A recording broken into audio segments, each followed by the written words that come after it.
Halo teman-teman, kembali lagi ya di YouTube channel Samuel Mikola, channel terkeren di abad ke-21. Pada episode review film bersama San And Sam, kali ini kita akan review film Paddington Bear. Kalian juga harus nonton langsung filmnya supaya lebih seru. Semoga review kita buat kalian penasaran dan pengen langsung nonton ya.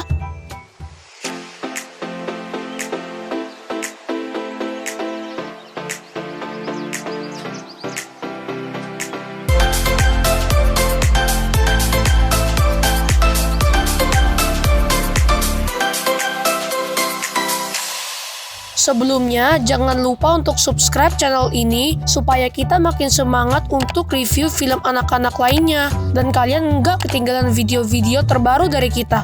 Sekarang langsung aja kita lihat ceritanya. Seorang penjelajah Inggris sedang melakukan penjelajahan di pedalaman hutan Peru untuk menangkap beruang yang langka. Saat sudah ketemu dan mau nembak beruang itu, tiba-tiba ada beruang lain datang dari atas dan mengambil senjatanya. Kirain mau dimakan sama beruangnya.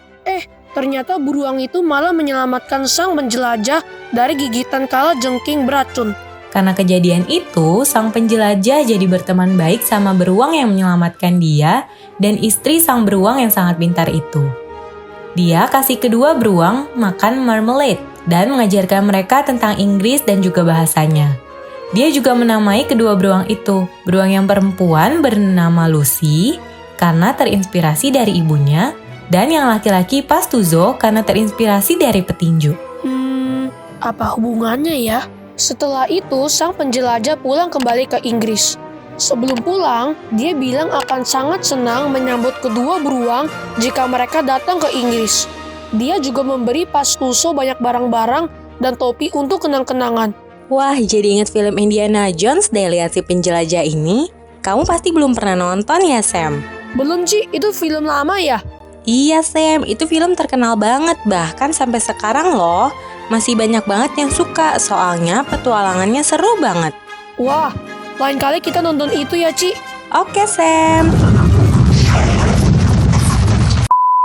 40 tahun berlalu, Lucy dan Pastuzo hidup bahagia bersama keponakan mereka yang yatim piatu.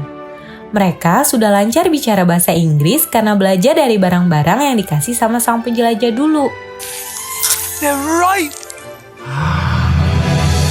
Mereka juga bisa buat pabrik marmalade alias selai jeruk. Wah, kalau mau makan itu harus ke hutan Peru dulu ya, Ci. Ya enggak dong, Sam. Nggak usah jauh-jauh, kan ada selai morin.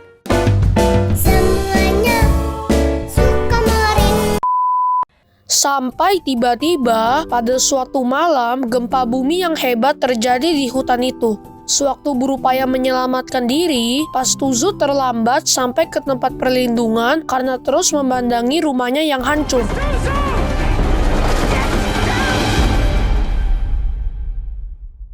Esoknya, sewaktu gempa sudah berakhir, Lucy dan keponakannya mencari Pastuzo. Tapi mereka hanya menemukan topi dari sang penjelajah yang dipakai Pastuzo.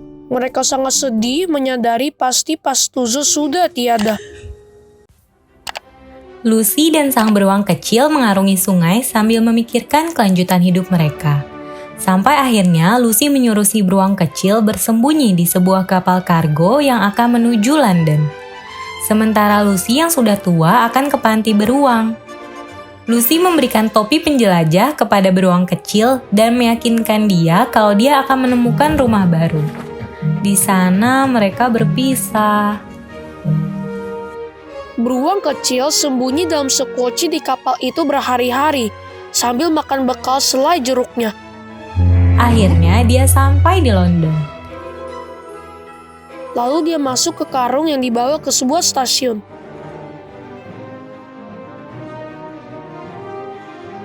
Beruang kecil menunggu di stasiun dan berharap ada orang yang mau membawanya pulang.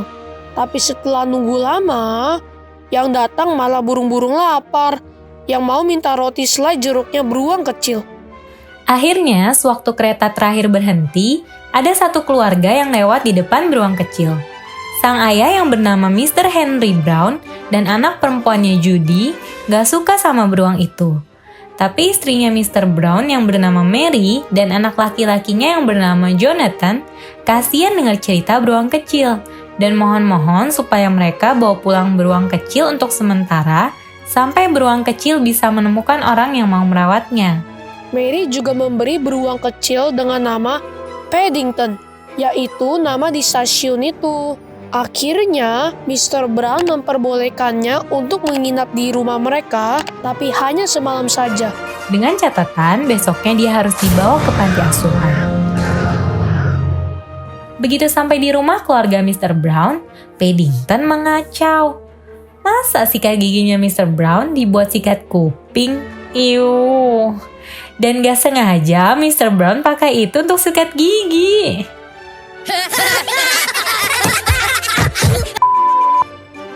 Paddington juga bikin kamar mandi jadi banjir. Begitu pintu kamar mandinya dibuka, Paddington langsung meluncur dengan bathtub dan air sampai ke dapur. Kayak lagi di kolam renang aja ya.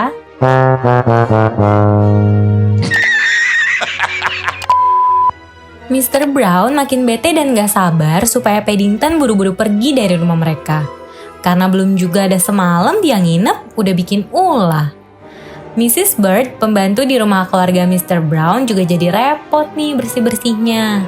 Paddington sedih karena belum bisa menemukan rumah baru. Dia minta tolong ke Mary untuk menemukan penjelajah yang waktu itu ketemu sama bibi dan pamannya. Tapi Mary nggak bisa temuin informasinya. Apalagi Paddington nggak tahu siapa nama penjelajah itu. Besoknya, Mary ngajak Paddington ke temannya Mr. Samuel Gruber yang adalah seorang penjual barang antik untuk memeriksa topi penjelajah yang dipakai Paddington.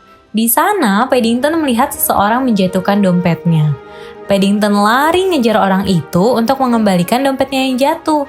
Paddington naik skateboard, gantungan di bus, bahkan terbang pakai payung sampai akhirnya dia bisa kembaliin dompet itu ke orang tadi. Yang ternyata adalah copet.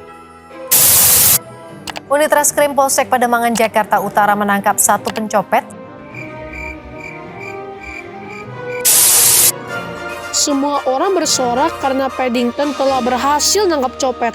Saat kembali ke toko barang antik, Mr. Gruber menemukan ada cat di topi Paddington yang merupakan cat dari Guild Geographer, sebuah klub penjelajah yang sudah sangat tua.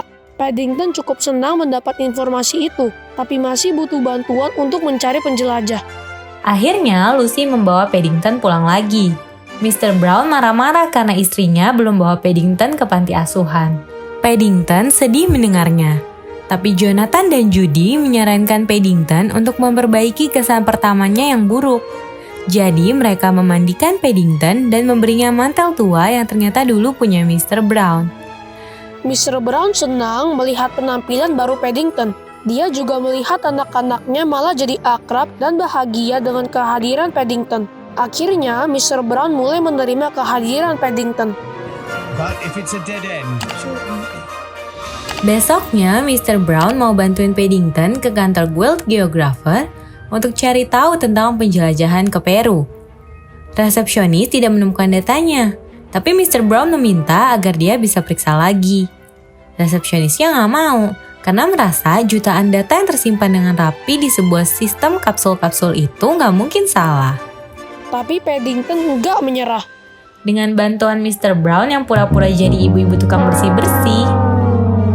Lucu banget deh Mr. Brown yang suka ngomel-ngomel dan kayak ibu-ibu begitu. Mr. Brown hampir aja ketahuan sama penjaga kantornya. oh no! Tapi akhirnya setelah mencari-cari, Paddington menemukan sebuah rekaman soal Peru. Habis itu mereka langsung kabur. Wah, berhasil gak ya mereka kabur? Terus apa hasilnya mereka menyamar masuk ke sana? Kalau penasaran, tonton lanjutannya di video kita berikutnya ya. Jangan lupa subscribe supaya nggak ketinggalan part 2-nya nanti ya teman-teman.